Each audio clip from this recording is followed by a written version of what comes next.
Australia sends M1A1 Abrams tanks to Ukraine, affirming full support against Russian invasion. In a strategic move signaling a long-term commitment to Ukraine's defence, Australian Deputy Prime Minister and Minister of Defence, Richard Marles, announced that Australia would send M1A1 Abrams main battle tanks to bolster Kyiv's military efforts against the Russian invasion that has been underway since February 2022. Marles emphasized that the tank delivery is not simply ordinary military assistance, but rather a symbol of solidarity and concrete support for Ukraine's sovereignty. Strategic move and political message. The M1A1 Abrams tank is known as one of the most advanced combat vehicles in the world, equipped with modern protection systems, a 120mm cannon, and state-of-the-art night vision technology. The presence of these units is believed to strengthen Ukraine's combat capabilities, particularly in ground combat against Russian forces that still control several strategic areas in the Donbass and southern Ukraine. This delivery also sends a clear political message. Australia, despite its distance from Europe, continues to view the Russian invasion as a threat to the rules-based international order. Not the first aid. Since the beginning of the conflict, Australia has provided various forms of assistance to Ukraine, including Bushmaster armored vehicles, ammunition, medical supplies, and humanitarian support. Australia's total aid commitment to Ukraine has reached hundreds of millions of dollars. Ukraine's response. The Ukrainian government welcomed the decision. According to a statement from the Ukrainian Ministry of Defense, this assistance will boost troop morale and accelerate victory over the aggressor. Logistical challenges. However, the delivery of the M1A1 Abrams requires complex logistical coordination, including training Ukrainian tank crews to operate and maintain them. Australia is working with NATO partners to ensure a smooth transition. This decision confirms that international support for Ukraine shows no signs of waning, even as the conflict enters its third year. From the shadow of the Cold War to open invasion, the long history of Ukraine-Russia relations has been marked by a tug-of-war between Eastern and Western influences. Ukraine, formerly part of the Soviet Union, gained independence in 1991 when the Iron Curtain fell. But that independence did not mean freedom from Moscow's shadow. For the Kremlin, Ukraine holds strategic importance, geopolitically, economically, and emotionally. The first tipping point came in 2014, when the Ukrainian people ousted pro-Russian President Viktor Yanukovych in a massive wave of protests known as Euromaidan. Russia's response was brutal and swift. It annexed Crimea, a strategic territory on the Black Sea, and ignited a war in the Donbass through its support for separatist groups. International condemnation, economic sanctions were imposed, but the conflict remained simmering in a small-scale, Cold War, for the next 8 years. However, the dawn of February 24, 2022, changed everything. President Vladimir Putin declared a special military operation, the Kremlin's term for a full-fledged invasion. Missiles pounded Kyiv, Kharkiv, and other major cities.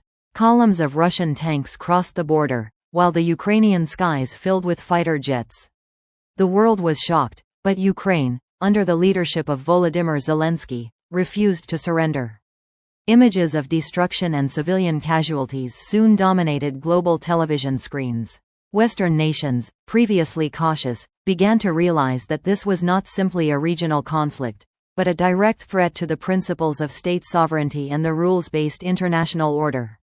Support poured in. The United States, European nations, Canada, and even Indo-Pacific allies like Australia and Japan began sending aid in various forms, from humanitarian aid and anti-tank weapons to air defense systems and armored vehicles. The presence of the M1A1 Abrams on the Ukrainian battlefield is not simply about increasing the number of armored vehicles. It changes the operational, logistical, and psychological balance. Below, I outline some of the most likely scenarios in which the Abrams could be used, along with their tactical implications, operational constraints, and strategic effects. The Abrams is used as the spearhead in a focused offensive attack to penetrate enemy lines containing strong defensive positions. Tactical strengths. With its armor-effective 120mm cannon and robust ballistic protection, The Abrams can inflict significant damage on enemy defense formations and armored vehicles. Night vision capabilities and fire control systems enhance its effectiveness during night operations. Integrated operations.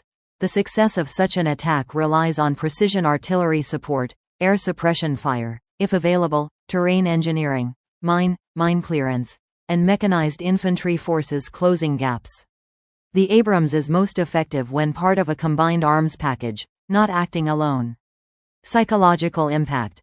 A successful attack can break the enemy's morale and open a corridor for Ukrainian forces to retake strategic territory. Obstacles.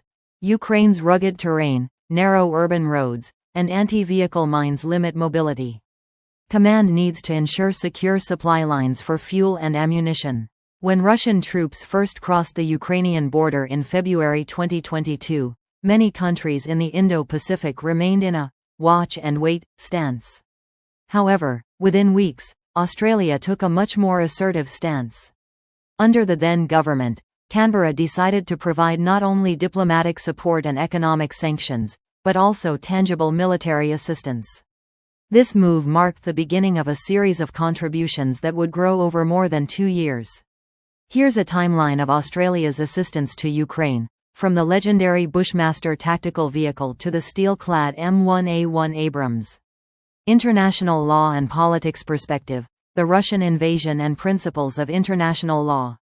When Russian troops crossed the Ukrainian border on February 24, 2022, the world immediately assessed the action as not simply a bilateral conflict, but a flagrant violation of one of the most fundamental pillars of international law, the principle of state sovereignty and territorial integrity.